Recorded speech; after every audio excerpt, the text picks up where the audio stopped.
They ain't got no Migos on here. This must be a white bar. Anyways, hey, what's up, guys? My name is Ira Cross, and this is First Mic, where we talk to comics about their first time on stage. Today, we got Alex Harshaw.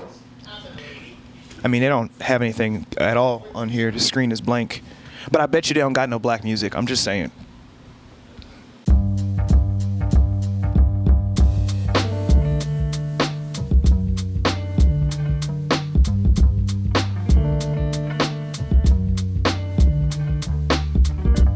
You already know who we got on the show. We have the wonderful, amazing, glorious, multi-hyphenated. I don't know if y'all knew this, but he is multi-hyphenated.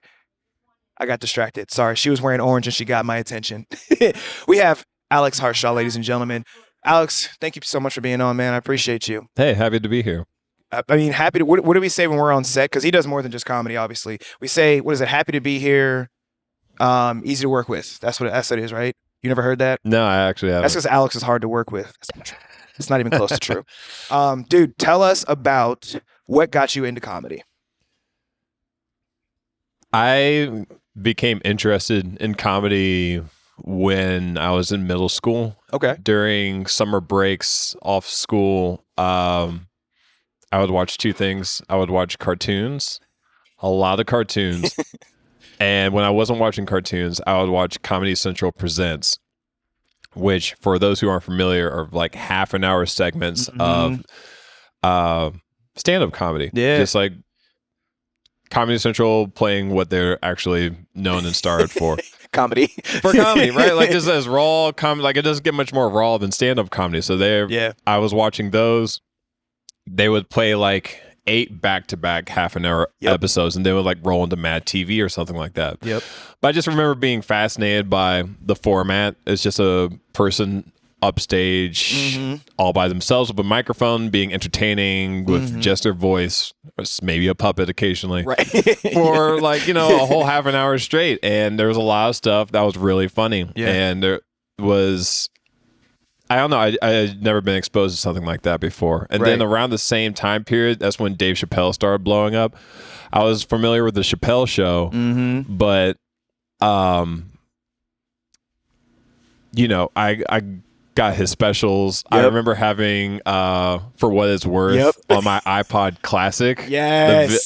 So I would watch that special over and over again. I just thought it was a masterpiece. It for sure. That and Killing Them Softly. Yeah. It was like right around that same time they both came out, like within maybe a year of each other, I feel like. I don't even know. They were very close in time. I remember that. Yeah. Yes. And I've always been like a big hometown guy, and I had that Yellow Springs connection. I'm from Springfield, Ohio. My dad's from Yellow Springs, so like it all made sense. This new interest that I had, comedy, and then it turns out a rising king of comedy is from like right up the street. Right. I was pretty well invested at that point. Yeah. Absolutely. So like just thinking about how well invested you are, before we get to talking about your first mic, you brought up Comedy Central Presents, and that like unlocked a core memory for me too. Because I remember it was January every single year. It was like Comedy Central Presents for like the whole month. Yeah. Nonstop. And it was just dope. I don't even know if they do that anymore. It's over. That hurts. But I miss and love, like when you were bringing it up, I miss being able to wake up, see some stand up. Maybe I like it, maybe I don't. But I feel like I discovered so many different types of stand up comedy because of Comedy Central Presents during January, especially. So like, I thank you for unlocking that memory again, because that was just, I got to go find clips and videos of people. And 30 minutes is like perfect. Yeah. It was perfect, right where it needed to be. It's streaming. Like Is it? Yeah. I've been rewatching them one by one all the way back. I think it started in 1999, and then it went to 2007, and then it took a long break. Brought it back for a little while longer. And I plan on getting through all the episodes. No, there's nothing but good stuff on there, man. Because I just like I said, 30 minutes is just a great amount of time to get everything you need to get in.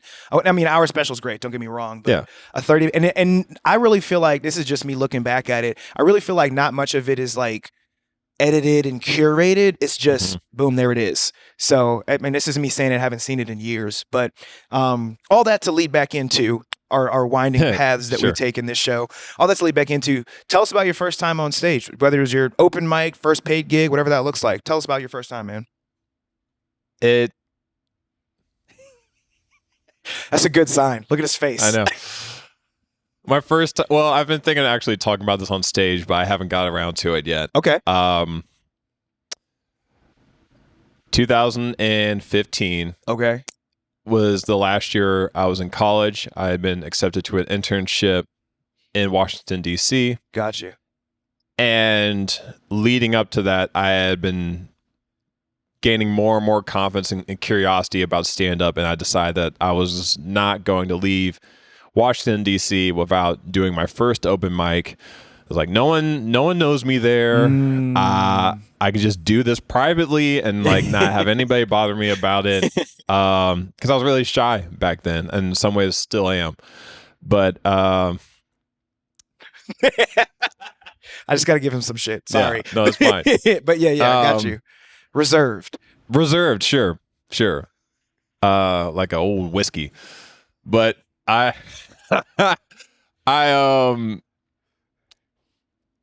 internship was at NPR in Washington, D.C. at their headquarters. Okay. And which was an internship that I didn't feel like I belonged at. I kind of got in just because I knew a guy that was like associated with it. I mean, I was qualified. I had a media degree I just received. But a lot of the people that were there were very like lifelong NPR people, like hardcore reporters. And I was like kind of more into film direction, film and television, and really wasn't sure of my place of it. And I felt really out of place when we ended up at this icebreaker event for all the interns. We all came together. It was like an orientation of sorts. Yeah. They have... At the headquarters of NPR, there's like a room to the side that it's like a theater, like seats maybe, I don't know, 100 people, 200 like people. Amphitheater style yeah, type. kind of like that. Yeah. I can't remember the exact layout, but that's where we were at, this big dark room. And we had these big circle of chairs. And the intern instructor was like asking everyone to go say something about yourself, say where you're from, yada, yada, yada. Sure. And as we were going through the circle, like the most impressive people I was sitting next to, most like hardcore reporters, like just not even bragging, but just like stating like, yeah, I was the president of my reporters club at my college, and with my faculty and staff, me and my team like discovered the city of Atlantis, and we spoke to the commissioners down there, and like blah blah blah blah. Like just I was like, I don't belong here at all. This is crazy. I don't have anything. And on top of that, the people that were there, these are like lifelong NPR fans that have they love it. Yeah, they have their favorite like anchors and reporters, like going all the way back into the 90s, and like car talk and don't. It just You're just there for a job. Yeah. I don't know. I was kind of there as a favor. I was just kind of hanging out. Like, this is because I liked NPR, and I still do. I very value their work, but like I just felt out of place. Yeah. Anyway, if the circle finally got around to me, and I didn't really know what interesting I could say that would like level or like compete with. Not like it was a competition, but if it was, I was losing. Yeah, and so Alex Harshaw from Ohio, and I'm a stand-up comedian, is what I decided to go with, which surprisingly got a lot of interest from all these very impressive award-winning student journalists. Right. And they all wanted to see me do my thing. Oh, okay. Again, this is before I had ever done stand-up comedy. Right. But they kept asking me about it. I kind of hoped it would like go away over time, but it didn't. And I had to book an open mic. I had to like get on. I signed up for an open mic, and I had to let them know when I was going. Yeah. And I assumed a couple people would show up, maybe because people say like, "Oh yeah, dude, I'm about. Tell me what's happening. I'll be there, dude." Like. And I was like, okay, so maybe like 3 or 4 people. Right. Definitely not 12 or 13 or 14. Dang. So they filled out the open mic. Yeah. Anybody that's been to an open mic knows that if there's like an unusually large group of people. Yeah. And and like what's typically an empty open mic, they can just be like, all right, somebody's doing this for the first time. And yes. It was me. Yes. Please tell me you didn't bomb. I bombed, man. Yeah, I bombed. had so much hope. I was like, I know. You did so well. And you like, we're feeling the energy, and you didn't. You bombed. No, it was this place called the Science Club in D.C. It doesn't exist anymore. Okay. But it was on the second floor, this like narrow townhouse kind of layout. Okay.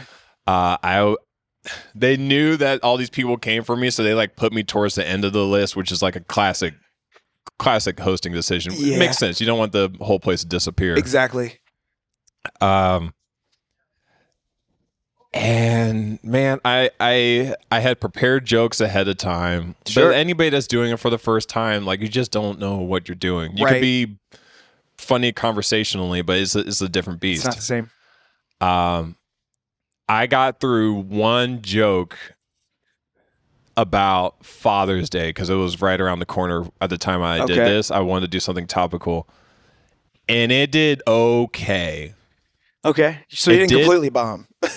Well, the thing is, if I would have just like stayed confident and like kept going with everything else I wrote, I would have did fine. But like right after that, I expected it to be a little more or something, or I was just like, I don't know. I guess I was shocked by the whole experience as a whole, that I just kind of like confessed that this was my first time doing it, and I like thanked everyone for coming. I just got off a stage. Oh man, yeah, it hurts. So not really bombed, but like you pittered out. It was just like a yeah, yeah. Oh man. Okay, so having had that wonderful, amazing bomb experience in front of your peers that were more impressive than you, what advice would you give to either a new comic that's just starting, or a comic, or somebody who's just like, you know what, I've watched a lot of Comedy Central, I could try to do that. What advice would you give them?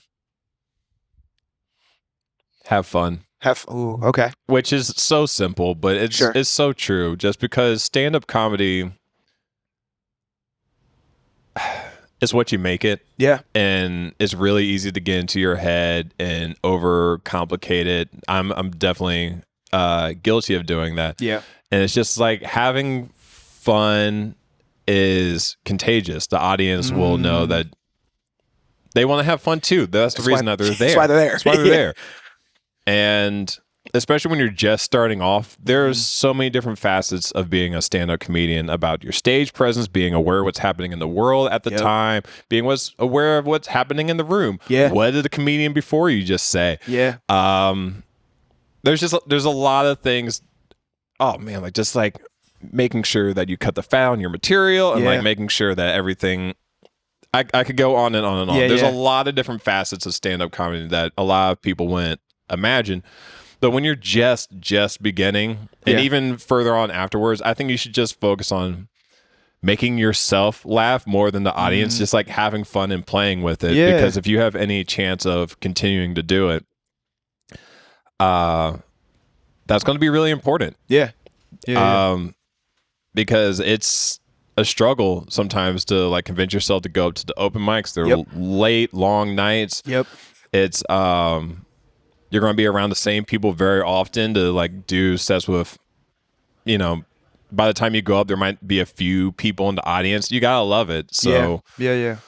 I mean, if you want to be any good at it, so. Right. No, have fun makes sense to me, man. That's cool. Yeah, that's the main point. I love that. I mean, that's why we do this, because we enjoy it. We have fun with it. It's dope to be able to talk to all these different folks and just have some fun with it. And me and Brandon have fun even when he's actually not on the camera. This is Brandon working right here. Watch him work. Watch him work. Do it. Say it, Brandon. Now you got something to...